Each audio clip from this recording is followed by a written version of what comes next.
Hey guys, Drifter here. Today I've got some good news for you. COD 2017 is going to be boots on the ground. Yes, you heard that right. Call of Duty is ditching the jetpacks and going back to its roots. In the Activision Blizzard earnings call that happened yesterday, it is about once a quarter, there were a lot of new announcements about most of their franchises, but today we're going to focus on Call of Duty.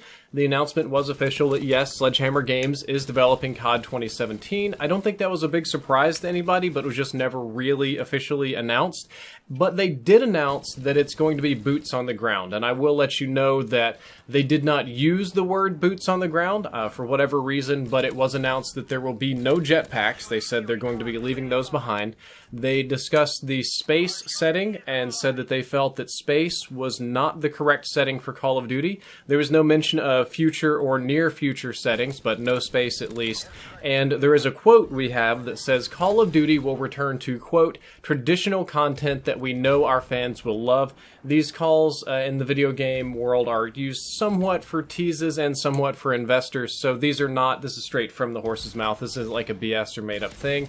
And it just seems to point all indicators toward the next Call of Duty being boots on the ground. This is their kind of way of making that announcement. So I definitely think that that's a good thing. Personally, the boosting and jetpacking stuff didn't bother me very much. I just tend to like those bouncy sort of games. However, I realized that my personal opinions were different from that of probably the majority of the Call of Duty community. So we're going back to boots on the ground. There was some acknowledgement that space was not the proper setting for Call of Duty, and Sledgehammer has some unique advantages that other studios have not had recently, so I'm optimistic. Primarily, all of their advantages have to do with time and ease of development. For Sledgehammer Games, there was no big studio shakeup, no merger acquisition kind of thing, unlike at Infinity Ward, where they took in Neversoft and they partnered with Raven for the remaster, and there was, you know, some organizational challenges there. There's honestly, Infinity Ward is still reorganizing from the original Respawn team leaving. Sledgehammer Games has had more time for feedback since making a 3D movement game. Unlike, so I would want to say unlike Treyarch, I don't want to say that they did it bad, but Sledgehammer Games did the first 3D movement game, then we had Treyarch, and then we had IW. Sledgehammer's had 3 years of feedback and 3 years of seeing people not really liking that, and 3 years to rethink the movement, so they've got the most amount of time there. And they've had the most amount of time to think about supply drop implementation, because they were the first studio to introduce supply drops, to monetize supply drops, and kind of get the ball rolling here.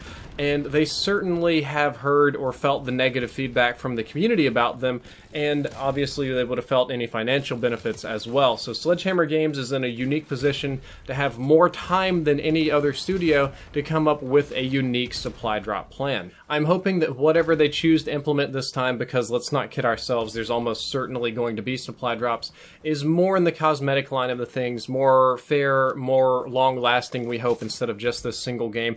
Maybe there will be a new and better implementation that we can all be happy with, myself included, despite my moaning about drops, but we'll see how that goes. And an interesting note about this Call of Duty is that they mentioned that COD had a record MAU count for the franchise. And you're going to say, what?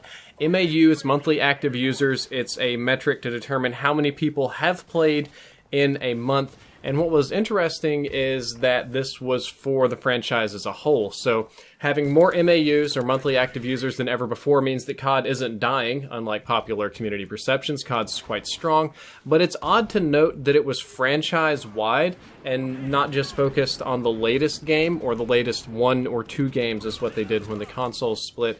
I think that seems to indicate that the COD player base is kind of split across a couple of different games, primarily, and there are probably a lot of players playing old Call of Duty games at least once or twice per month, which is just interesting to me. I'm not going to try to make too many speculations or say many bad things about it, but I did find it to be interesting. I thought you guys would find this news interesting. We're going to get some boots on the ground, and hopefully all those things that we don't like about our favorite game are going to get brushed up, and next year will be great, we hope. Hope you enjoyed the video. Hope you learned something useful. If you did, don't forget to like, favorite, and subscribe. Drifter out.